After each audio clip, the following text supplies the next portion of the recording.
So after years of debate, delays और failed attempts, Pakistan international airlines यानी PIA finally sold हो गई है एक कंपेटिटिव ओपन ऑक्शन के बाद। आरिफ हबीब कंसोर्टियम ने PIA के 75% शेयर्स बाय कर लिए हैं 135 बिलियन रुपीस में। ये ऑक्शन सिर्फ एक डील नहीं थी, ये एक टेस्ट था ट्रांसपेरेंसी का, नर्व्स का और स्ट्रेटजी का।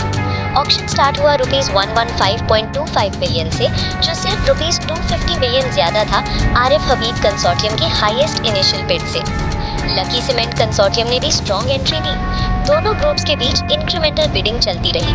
जब बिड ₹121 बिलियन तक पहुंची, लकी कंसोर्टियम ने 30 मिनट का ब्रेक मांगा और यहीं से गेम चेंज हो गई। ब्रेक के बाद बिड्स एग्रेसिव हो गई, अमाउंट्स रैपिडली इंक्रीज होने लगे।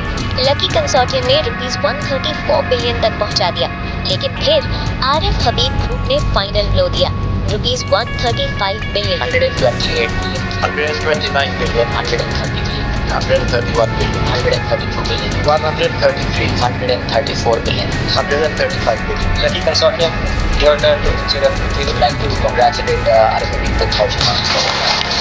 Hammer down, deal done. Arif Habib Consortium में शामिल हैं Arif Habib Corporation, Fatima Fertilizer, City Schools और लेक सिटी होल्डिंग्स। डील के मुताबिक ये कंसोर्टियम 90 डेज के अंदर बाकी 25% शेयर्स खरीदने का ऑप्शन भी रखता है, लेकिन ये प्रोसेस यहाँ से शुरू नहीं हुआ था। अर्लियर सेल बिड्स ओपन की गई थी, कमिटी ऑन प्राइवेटाइजेशन ने अप्रूव की थी। इनिशियल सेल बिड्स में लकी सीमेंट कंसोर्टियम ने ऑफर किए ₹101.5 बिलियन, एयरब्लू ने सिर्फ ₹26.5 बिलियन बिड की और सबसे स्ट्रॉन्ग बिड आई आरिफ हबीब कंसोर्टियम से ₹115 बिलियन। गवर्नमेंट की मिनिमम एक्सपेक्टेशन थी ₹100 बिलियन। इसके बाद प्रोसेस ओपन ऑक्शन फेज में चला गया, जहां बेस प्राइस सेट हुई ₹115 बिलियन और मिनिमम इंक्रीमेंट था ₹250 बिलियन। बिडिंग का फाइनल फेज 4:50 PM पर स्टार्ट हुआ लाइव ब्रॉडकास्ट के साथ, ताकि फुल ट्रांसपेरेंसी इंश्योर की जा सके। गवर्नमेंट रिपीटेडली एम्फसाइज करती रही कि ये प्रोसेस फेयर, ओपन और अकाउंटेबल है। एक इम्पोर्टेंट ट्विस्ट ये था कि फौजी फाउंडेशन, जो इनिशियली एक स्ट्रॉन्ग कंटेंडर थी, रेस से विड्रॉ हो गई। मोहम्मद अली ने कंफर्म किया कि फौजी फाउंडेशन का एग्जिट इंटरेस्ट की कमी का सिग्नल नहीं। इनफैक्ट पॉसिबिलिटी है कि फौजी फाउंडेशन पोस्ट विनिंग कंसोर्टियम के साथ ज्वाइन हो जाए। और इंटरेस्टिंग बात यह है कि सब बिडर्स एक दूसरे के साथ मर्ज नहीं करना चाहते थे, लेकिन एक एंटिटी थी जो सब चाहते थे अपनी साइड पर, फौजी फाउंडेशन। अब थोड़ा कॉन्टेक्स्ट समझना जरूरी है। PIA को प्राइवेटाइज करने की कोशिश 10 साल से ज्यादा अरसे से चल रही है। पॉलिटिकल रेजिस्टेंस, ब्यूरोक्रेटिक डिलेज और स्ट्रॉन्ग ऑपोजिशन हर दफा प्रोसेस डिले करती रही, लेकिन इस दफा टेबल्स टर्न हो चुकी है। PIA की फाइनेंशियल प्रॉब्लम्स का सीक्रेट नहीं। एयरलाइन के ऊपर ₹825 बिलियन से ज्यादा लायबिलिटीज थी। जून 2023 तक नेगेटिव इक्विटी ₹649 बिलियन तक पहुंच चुकी थी। ऑपरेटिंग कैश फ्लोज 2017 से 2022 तक हर साल नेगेटिव रही। एयरलाइन ने सर्वाइव करने के लिए कंटिन्यूअस बॉरोइंग की। फाइनेंस कॉस्ट 2017 में ₹15 बिलियन थी, जो 2022 में ₹50 बिलियन तक पहुंच गई। इस सिचुएशन को हैंडल करने के लिए गवर्नमेंट ने PIA होल्डिंग कंपनी बनाई। इस होल्डिंग कंपनी ने ₹650 बिलियन से ज्यादा बैड डेट्स एब्सॉर्ब किए। कमर्शियल लोन्स रिस्ट्रक्चर हुए, इंटरेस्ट रेट 23.5% से रिड्यूस होकर 12% पर आ गया, विद कंडीशन के प्राइवेटाइजेशन 2027 तक कंप्लीट हो।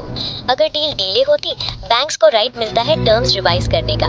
प्राइवेटाइज्ड PIA एंटिटी के पास अब अराउंड ₹160 बिलियन एसेट्स और ₹175 बिलियन लायबिलिटीज रह जाती है, यानी एयरलाइन अब पहले के मुकाबले में काफी लीन और मैनेजेबल हो चुकी है। ऑपरेशनली भी कुछ पॉजिटिव्स नजर आए हैं। 2023 के बाद PIA ने ऑपरेशनल प्रॉफिटेबिलिटी शो की है और एयरलाइन के पास अब भी 97 कंट्रीज के एयर सर्विस एग्रीमेंट्स और 170 प्लस कंट्रीज के लैंडिंग राइट्स हैं। ये चीज PIA को राइट बायर के लिए स्ट्रेटेजिक गोल्ड माइन बनाती है। विनिंग बिडर को 75% स्टेक मिलेगा, गवर्नमेंट के पास 25% रहेगा। प्रोसीड्स का 92.5% PIA को मिलेगा और 7.5% नेशनल एक्सचेकर में जाएगा। बिड अमाउंट का 2/3 90 डेज में डिपॉजिट होगा और बाकी 1/3 एक साल में। एम्प्लॉइज के लिए कंडीशन है 1 साल तक नो ले ऑफ्स, पेंशंस और बेनिफिट्स प्रोटेक्टेड, लेकिन चैलेंजेस अब भी बहुत हैं। Legacy reputation, inefficient operations, high overheads और वर्कफोर्स मैनेजमेंट, सब कुछ नया ओनर इनहेरिट करेगा। ये सिर्फ एक एयरलाइन का एक्विजिशन नहीं, ये एक टर्न अराउंड मिशन है। और इसीलिए पीआईए की प्राइवेटाइजेशन सिर्फ एक बिजनेस डील नहीं, ये पाकिस्तान के एविएशन सेक्टर का मेक और ब्रेक मोमेंट है। सवाल ये नहीं कि पीआईए बिक गई या नहीं, सवाल ये है कि क्या नया ओनर इस एयरलाइन को वाकई उड़ा पाएगा या ये भी एक और मिस्ड अपॉर्चुनिटी बनकर रह जाएगी।